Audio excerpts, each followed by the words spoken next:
नमस्कार दोस्तों, स्वागत है आप सभी का स्टडी विद सूरज के यूट्यूब चैनल में। तो दोस्तों, अपडेट पर अपडेट हम आप लोगों को अपने चैनल पर भेजे जा रहे हैं। तो आज जो निष्कर्ष निकला है इस चीज़ का, आज पुष्कर सिंह धामी ने इस मतलब जो पेपर लीक मुद्दे पर क्या क्या बोला है वही मैं आप लोगों के साथ शेयर करने जा रहा हूं। दोस्तों, आप सुबह मैंने जब मैं उठा था, सुबह मैंने न्यूज़पेपर देखा। तो न्यूज़पेपर में आप लोगों ने भी एक चीज़ देखी होगी कि न्यूज़पेपर में ऐसा आया था कि जो हमारा वीडियो का पेपर है, आप ये कैंसिल नहीं होगा, कोई पेपर रद्द नहीं होगा। यहाँ पर कुछ इस तरीके से आया था, तो वो देख के काफ़ी बुरा लगा था।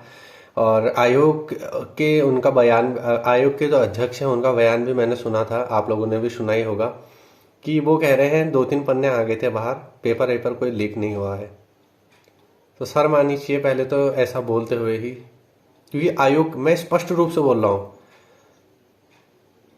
कि आयोग भी इस चीज के साथ मिला हुआ था। नहीं तो कौन इंसान ऐसा बोलेगा कि आप लोग आंसर मतलब जो ओएमआर सीट है उसको ब्लैंक छोड़ देना, हम आगे से अपना काम करवा देंगे। 5-6 लोगों का काम हो ही रहा है। ऑडियो मैंने आप लोगों के साथ हमने हमारे अपने चैनल पर शेयर कर दिया है। अभी बहुत सारे लोग इस चीज़ के बारे में डर रहे हैं, यूट्यूबर भी अच्छे से इस चीज़ पर नहीं बोल रहे हैं, क्योंकि आप लोगों को पता ही होगा जो जो सबसे पहले जिसने सबूत दिए थे, जो प्रोफेसर है, जिन्होंने बॉबी पवार को स्क्रीनशॉट भेजी थी पेपर लीक मामला, जो 4-5 पन्ने आए थे 11:30 बजे, वो शेयर करा था। तो उनको मुकदमा यहाँ पर हो रखा है। और आज पुष्कर सिंह धामी के सामने जब ये बातें रखी गई, पुष्कर सिंह धामी मतलब एक ही दिन में वो समझ तो गए हैं कि युवा नाराज है। कल रात युवाएं रात भर सारे लोग रोड में ही थे, अलग अलग जगह प्रदर्शन हो रहे हैं। चमोली गढ़वाल से लेकर देहरादून, उधम सिंह, हर जगह प्रदर्शन हो रहा है। प्रदर्शन ना भी हो तो यार बुरा तो सबको लगा है। 1.5 लाख अब स्टूडेंट थे और उनके साथ, उनके भविष्य के साथ ऐसे खेला जा रहा है। जगह जगह मैं देख रहा हूँ मीम बन रहे हैं। लेकिन इस चीज में जा किसका रहा है? 3-3, 4-4 साल बर्बाद हो रहे हैं भाई युवाओं के। सब इतने गरीब गरीब घर के हैं और उनके बच्चों के साथ ऐसा हो रहा है। इनकी ये चीजें कहाँ जाएंगी? तो आज जब धामी जी के सामने ये बात रखी गई कि जो उन पर केस हो रखा है, तो उनने यहाँ पर एसएसपी से बोला कि ऐसा हो रखा है क्या? उन्होंने बोला ऐसा तो कुछ हो ही नहीं रखा। तो जिस महिला ने यहाँ पर बॉबी पवार को सबूत दिए थे, एक तो वो बता रहे हैं, उल्टा उन पर केस करने की क्या जरूरत? या तो उनने कोई फेक न्यूज दी होती, पेपर या आधे पेपर के बीच में रुकवाया होता, तब हो सकता था कि ऐसा हो रखा है। पेपर होने के बावजूद उन्होंने शेयर करा और उन पर मुकदमा यहाँ पर होता है। तो कितनी शर्म की बात है। यहाँ पर लोकतंत्र की हत्या हो रही है, नहीं हो रही?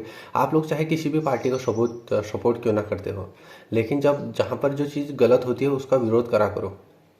मैं खुद इससे पहले मतलब बीजेपी का सपोर्टर था। मतलब मैं ये नहीं कह रहा हूँ मैं अब नहीं रहूँगा ये वो करके, मतलब मोदी जी का मैं काफ़ी ज़्यादा सपोर्ट करता था पहले। मैं उनके बारे में कुछ बोल भी नहीं रहा हूँ। लेकिन जब भारत पाकिस्तान का मैच हुआ था ना, तो उस टाइम पे बाइकआउट सबसे पहले हम लोगों ने ही करा था।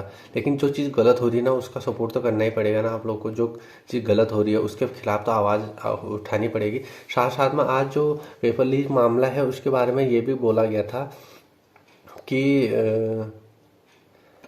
उन्होंने बोला, उनको बताया गया है कि आपने आज न्यूज़पेपर में ऐसा छपवाया है। आयोग ऐसा बोल रहा है कि इस पेपर का हम रद्द नहीं करेंगे, दोबारा से हम 3-4 दिन में आंसर के यहाँ पर भेज देंगे, ऐसा आयोग बोल रहा है। तो उनके सामने ऐसा बोला गया है। उनने बोला है अभी शाम तक हम इसके में करते हैं कुछ।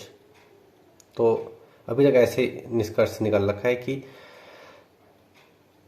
आयोग खुद में, मैं तो कह रहा हूँ आयोग ही बदल देना चाहिए। अब नए अध्यक्ष आने चाहिए, सब कुछ बदल जाना चाहिए भाई। मेरा मानना तो ये है। और मैं आप लोगों से भी कहता हूँ, जो चीज़ गलत हो रही है ना उसका विरोध करा करो। अब ये नहीं एक पीछे हट गया तो ऐसा नहीं होना चाहिए। आप किसी, एक तो देखो, आप लोगों को बताया उसने कि यार पेपर ऐसा हो गया, ये वो करके, और प्रोफेसर उनके खिलाफ उल्टा केस हो गया।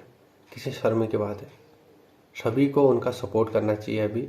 बाकी पेपर का मैं आप लोगों से कहता हूँ, पेपर अभी से मत कराओ भाई, जब तक ये सारी चीज़ें हट नहीं जाती। मतलब नकल कानून जो आप लोग लेके आए हो ना उत्तराखंड में, खूब दबा के उसकी धज्जियां उड़ गई हैं। जब तक इस मामले का गहराई से सीबीआई जांच नहीं हो जाती है, तब तक आप लोग पेपर मत दो। मेरा कहना तो यही है। बाकी मैं किसी को भड़का नहीं रहा हूँ। और एक चीज़ याद रख लेना, चाहे किस पर कितना ही दबाव क्यों ना हो, जीत हमेशा सत्य की होती है। चाहे सत्य को कितना ही कोई दबाने की कोशिश क्यों ना कर दे, चाहे कुछ भी क्यों ना हो जाए, एक दिन सत्य जीत ही जाता है। तो यार अभी तक ये इन्फॉर्मेशन मिल रही है, बाकी जो भी इन्फॉर्मेशन आती है अभी शाम को क्या निष्कर्ष निकलता है वो भी मैं आप लोगों के साथ शेयर कर दूंगा। तो मिलते हैं दोस्तों नेक्स्ट वीडियो में, तब तक के लिए बाय बाय।